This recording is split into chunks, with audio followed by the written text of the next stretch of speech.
there. Good morning. It's 7:30 on your Thursday. It is May 2nd already here.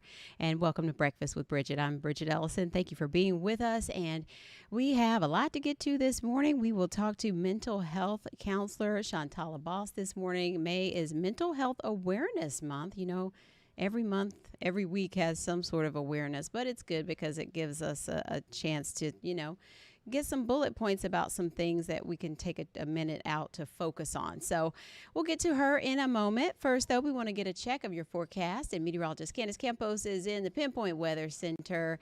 And I was telling you this morning how I've got to dig out that sun shield because yesterday Yes, when we got out of work, I just it hurt to sort of touch the steering wheel and sit on the I seat. It was know. really hot. Unless you work in an office like this where you have a heater here at all times, then you It sit in the feels car good. for about 20 minutes and realize you never even turned on the AC because you're still thawing out from the True, from the true. office. But I've never been able to be good with the sun shield. Yeah. I think you just need to be a person who's really diligent about that. I have the one that's like the accordion, but I know that the ones that sort of Plop out. yeah, those are hard. Those are really hard, I think, Yeah. but But if you say they work, then I it believe you helps. because you're very good at some of these hacks. It takes So, that fear factor off touching anything around your dash area or like the yeah. seat burning your legs, but it's still hot. It's still going to be hot when you get in the car. I mean, there's no doubt about it. I mean, it's certainly that summer feeling right now as temperatures are in the 90s. Mm. Yesterday, oh, I got rain, Bridget. It felt so Yay. nice. I was sitting on the couch watching TV with the kids, and all of a sudden I was like, What is that? that's rain. Yes, that's rain. I got it. So it was just so Like how fun. many minutes? Like 10 minutes? It was like a 10-minute downpour, Okay. but it was so nice. Nice. A It was downpour. Yes, yes. Good. So it felt good. Temperatures though before the rain came in, it was toasty. Temperatures were in the low 90s, and we're going to be doing the same thing over again Mm. today. Now, the exact placement of where the rain will be will differ day to day. So, Mm-hmm. someone like me got rain yesterday, you got rain the day before. Mm-hmm. So it's making its rounds, but It's the listen, breezes, right? It's up to the we'll take breezes. Exactly. It's all dependent on where those sea breezes collide. So yesterday we had some more rocking thunderstorms across, let's say 75. So it's really going to be dependent on where you live. So let's take it to the map, show you what's going on. Bridget, right now, beautiful live look in Daytona Beach. We have those relatively clear skies over the ocean there, but you can see the icon there is picking up some of that cloud cover. That's basically from some of that fog that was down at the surface now starting to lift as the sun starts to rise, but we are still dealing with a little bit of visibility issues out there, primarily across Seminole, areas of eastern Orange County, northern Brevard, parts of Volusia County right now where visibility it changes from minute to minute. So of course, just don't be surprised if you do have to run through some of that patchy fog. Other than that, though, this week, ice cream melting weather and then the fan blowing weather. It's going to be hot no matter how you slice and dice it. It's going to be a warm couple days. No real big changes. So, what you're dealing with yesterday and today will be the same setup because look at this. We have so much dry air right now in place that's really not going to allow the sea breezes to develop tons of rain. But we do have just enough rain down at the surface that as that sea breeze pushes in, we could develop a few spotty showers. So you can see there by 1 o'clock, a couple of those scattered showers developing along I-4, gradually tracking inland across areas of western Orange County. Could see a little bit of rain as well.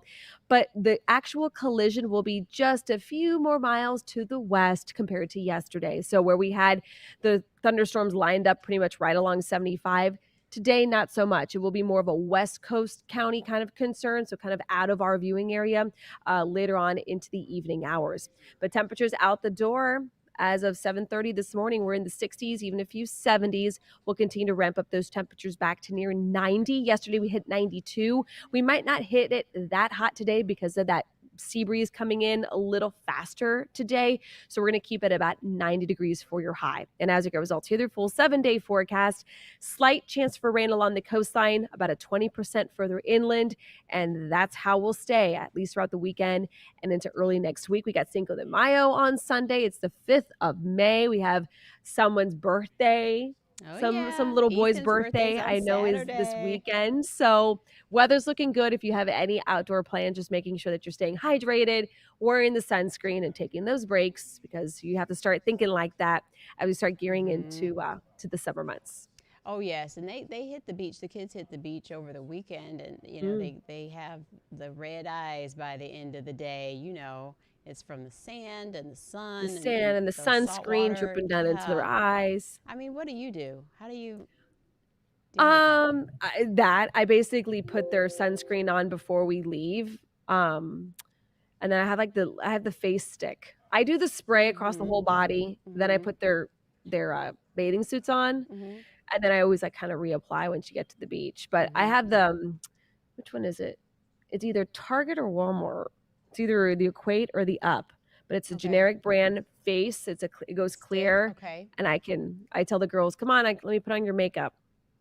And that helps cut down on that irritation a little bit Where with yeah, the sometimes if eyes. you Yeah. put the creams, I feel the cream just Yeah. never stay where they're supposed to stay. Yeah. So Yeah. you got to do what you got to do. That and the big brimmed hats and the Yeah. rash guards and And the these bags and the kids. buckets of stuff. Yeah. Oh yeah, yeah, yeah. Everything's full of sand, no matter how Yeah. many times you rinse it. Oh yeah. Oh yeah. Sand Tis in the the summer car and the months. shoes. Anyway, we Oh love it. yeah, we Yay. love it. Okay. Making memories. That's what's We're gearing important. up. We're gearing up. Yeah, All right. exactly. Thank you, Candace. Bye. Good weather for the heat. All right. So now we want to check in with Trooper Steve, get a check on the traffic, and he is rolling. You're rolling early. I'm rolling early a little bit this morning. Got to get up into Seminole County, prep some equipment before I get there. So I figured, hey, I could go mobile and still be able to talk with you guys this morning. So got the shades on, hanging out, good weather. It is warm. The second you step outside, you guys are spot on about that. It's like Mm-hmm. sticky outside Mm-hmm. Already. 7:37. already. Yeah. Yes, get ready. You guys Oh. are great listening to you guys talk about your hacks for sunscreen because Yeah. I What always about wear you? long sleeve. Uh-huh. I'm a long sleeve guy. At the beach any time of year, I'm always wearing a long sleeve shirt. Mm. That and a big hat because I burn very easily. So Ooh. I'm always just making sure that, and I've always got spray in the truck ready to go depending on what the shoot of the day, of course, is going to bring. So, man, And I'm so excited too, when about you're Ethan's birthday. oh, me too. I can't wait. It's Batman themed. So we're gearing up Oh, and all right, all right.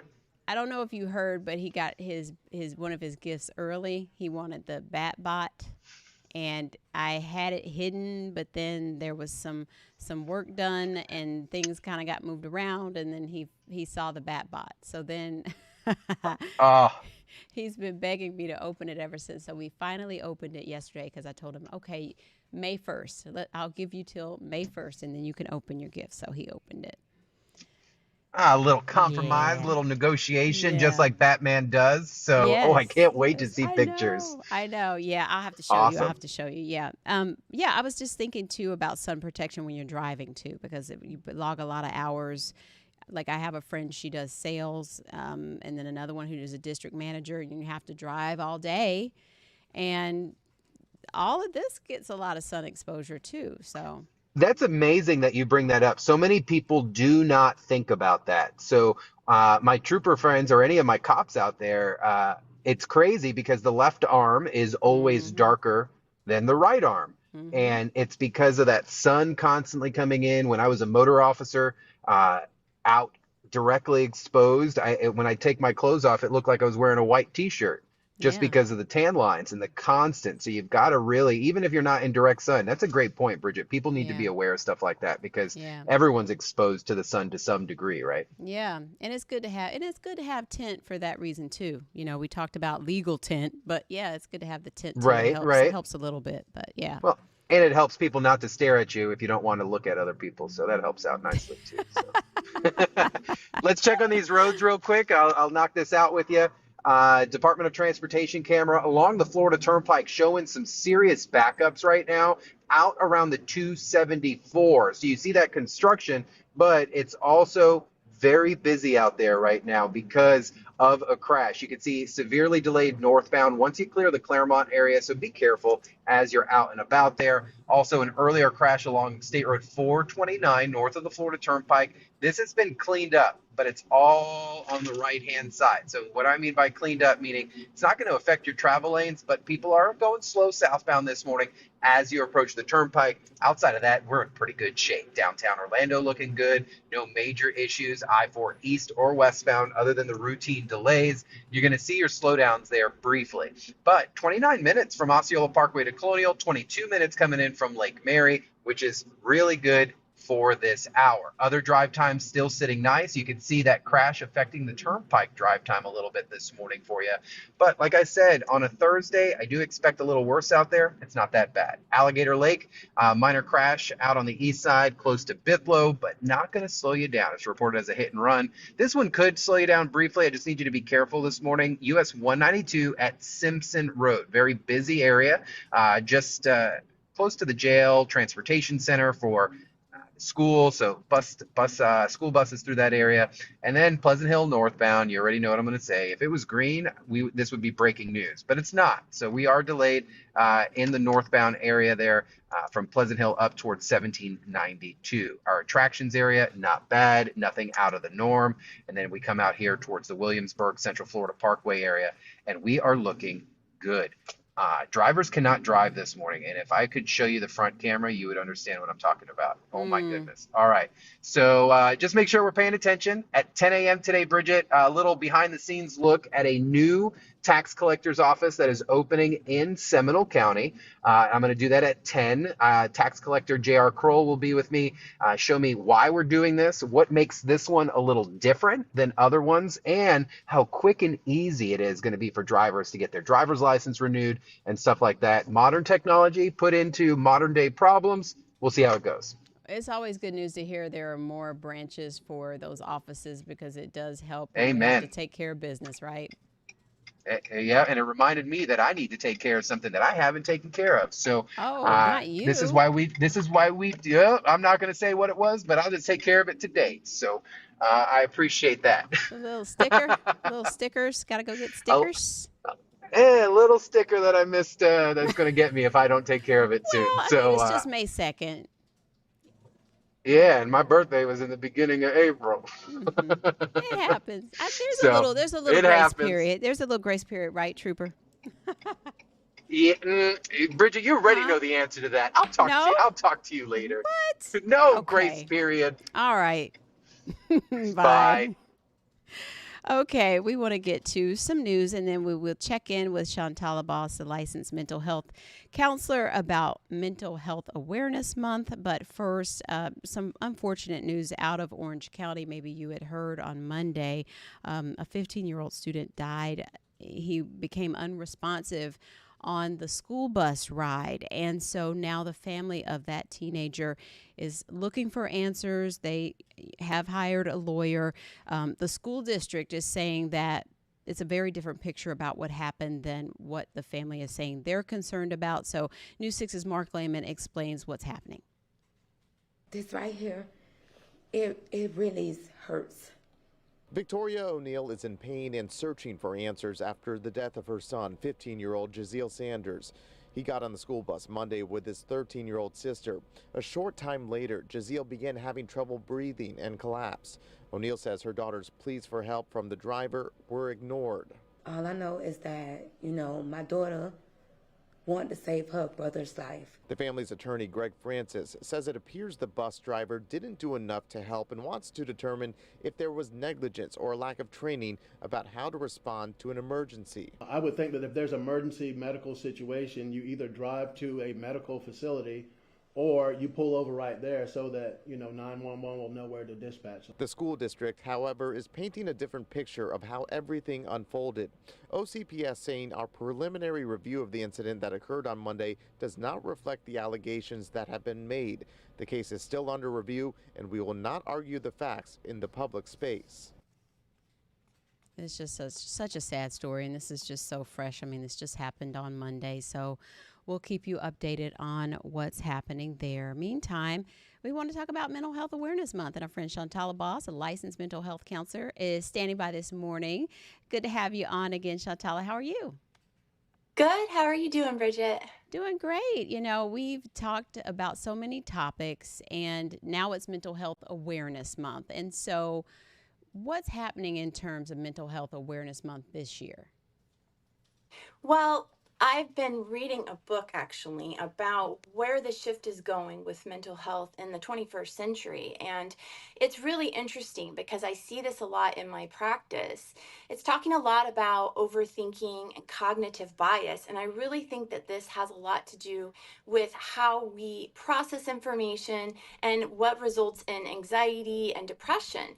And basically, what it's talking about is we're thrown so much information in today's day and age. We have more information than we've ever had before. And so, as a result of that, we still have the same brains we had in the century before. So, our brains quickly have to process this information and categorize it because we can't spend all our time researching it, talking to people about it, looking into it. So, as a result, oftentimes we are misinformed about things. We take influencers that maybe aren't trained information. We see algorithms on our phone or through social media. And the problem is some of this information may be faulty or incorrect, and we process it incorrectly. And this can result in a lot of issues because we aren't really getting the appropriate information we need to make informed decisions. And so it's developing like a cognitive bias, which can be very detrimental. People sometimes often have it even about mental health or about mental health awareness or what it means to have anxiety or depression, trauma, all these things. And I see it going not only with adults, but a lot of times with teens more than ever, who are always on social media, of course, and are being misinformed and then almost kind of creating some forms of social anxiety or pressures that maybe they didn't have in the past because they have too much information about this and they aren't talking with their parents or adults. So I think it's really important that we are aware of this in Mental Health Awareness Month, that we look into things we're hearing, and that we are careful how we process information because it can be very detrimental.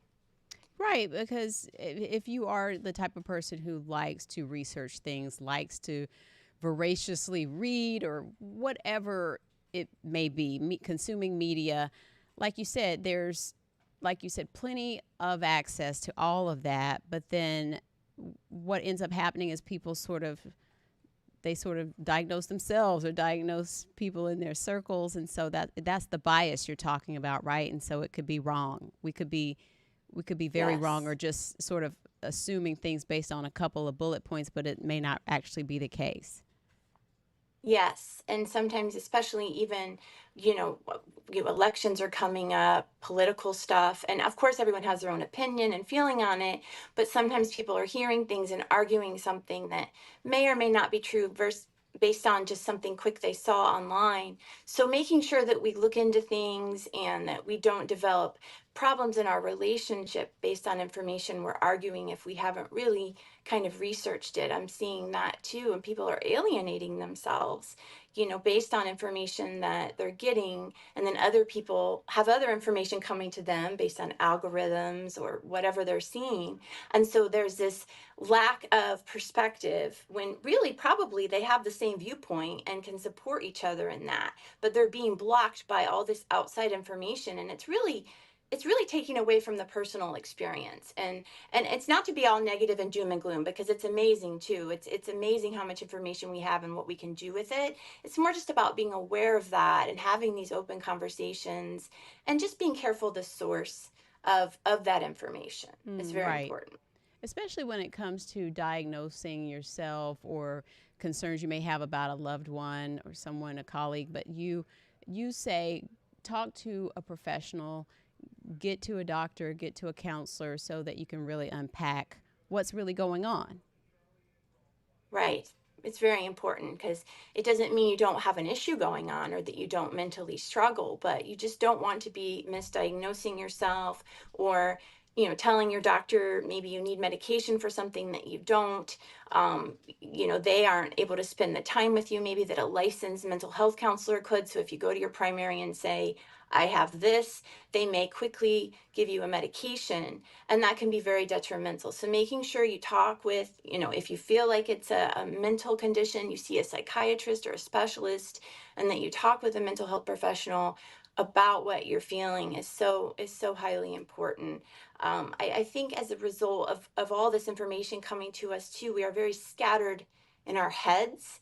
And as I was saying earlier, I think we have some disconnection with people. And it's because we're always in our head. I'll give you an example. I was doing online banking yesterday, and I get this ad on my online banking that I get 4% off Ulta, and I'm like, oh, I need mascara. So I quickly go to the Ulta. I'm in the middle of online banking. I go to Ulta and I start buying mascara, and I'm like, wait a minute, wait a what sec, was I have doing? to stop this. It's bad. Like, wait, we're always why did I come here again? 2 steps in a different direction. Yeah. It's hard to be present. Yeah. It's hard to be in the moment, because we have so much, oh, I got to do that, I got to do this, and we see that.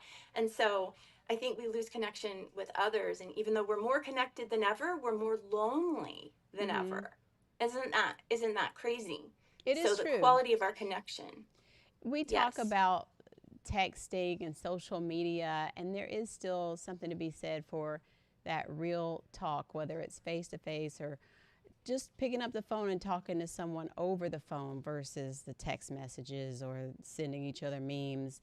There's the genuine connection that we still need with our family and friends and colleagues. Yes, things can get lost in translation. And not only do we lose that personal connection and being in the moment and experiencing joy with someone, really knowing them, we also can misunderstand them. I mean, I've had clients that will have, huge meetings at work over a meme that was misinterpreted by someone, and it wasn't meant to be that way. These are really big concerns. So we have to just be really aware of it and careful how we communicate. And I see that kids are doing that. I actually see teenagers putting down their phones more and saying they're sick of social media and they don't want to keep their Snap score up anymore because it's just too draining, Well, that's good to hear. I think we will swing the other way. Yes, I think it'll get better. I really do. I know we have more and more social media and more connection, and we're like, where are we going? But we're still humans. We still long for that personal connection, close friendships, relationships. And so I think that we will slowly, I'm hoping, monitor that and be able to figure out how to control that even better in the future. Just keeping those conversations going, talking with someone about mental health that is trained, if those are your concerns, and looking to what our resources are for mental health, whether it be through our insurance providers or online. There are so many different resources out there. Insurance companies have advocates that can help you find a therapist that fits your needs. I wanted to ask you about sort of the order of events if someone is thinking about exploring their coverage or what types of options for care they may need. What is the chain of command if you're saying, okay, I think that I would like to talk to somebody, maybe something happened in your life recently, or maybe you're just not dealing with your stress very well lately, or if you just noticed a change. How does someone know if it's maybe time to make a call and use those benefits toward some mental health care? Is it with your primary doctor you start and then go, or just how does that work for someone who may not be familiar? What's going to happen? With my insurance experience, I'm on a lot of different panels with my practice, Boss Wellness, but most insurance companies are very easy to access mental health. If you turn your card over, your insurance card, you should have a 1-800 number or a 1-888 number that you can call for behavioral mental health. You call that and you can find out what your benefits are. If you do need a referral from a primary care doctor, they will let you know. But more often than not, that's really not what insurance companies are asking for. You call them and you ask them, what do you have a deductible to meet? If not, what would your copay be? Or if you have a co-insurance, all those things, so you know what you would owe at the time of service. And then you can get a list of providers in your area that are in network. And a lot of times that can be overwhelming. So you can also ask this plan. What if you call an office and they are filled up and they can't take you? Well, that does happen. So I think it's really important that sometimes you maybe connect with your insurance plan. They have advocates within the mental health field that can contact providers and find out if they're taking new clients. I get those emails all the time. So you can look into that. Or, you just have to send out a few emails to different providers, and instead of spelling your life story, first just ask, are you taking new clients? Yes. I think sometimes we spend so much time trying to tell them our backstory and then they don't take new clients yet. So doing that part, due diligence. But there are a lot of mental health providers that are taking on new clients. Virtual therapy is much more accessible now. So there's really not a shortage like there was back in 2020. And so there's never a bad time to talk to a mental health professional. We all could talk to somebody. Right. So it So could I be think it's for always a good periodic idea. time, or it could be regularly. Exactly. Just kind of, and having just a check-in, someone to kind of bounce things off of that's neutral and objective is very helpful. Very true. Well, it's Yes. always good to talk to you, Shantala, and we appreciate this information, and I hope to see you again soon. You as well. Have a good day, Bridgett. You too. Bye-bye. Bye. And so we want to go ahead and get ready to get out of here, but we want to let you know that we are headed to Montverde. So don't forget 34756 zip code, and it is coming up very soon. Clickorlando.com/hits the road. If you have some other stories you want to see out there in the area, let us know, Lake County, and we'll see you soon. We'll let you know more about that soon. And up next, weather-wise, with meteorologist Jonathan Kegas and Trooper Steve on patrol at 8:30. I'll see you back on WKMG at noon. Take care.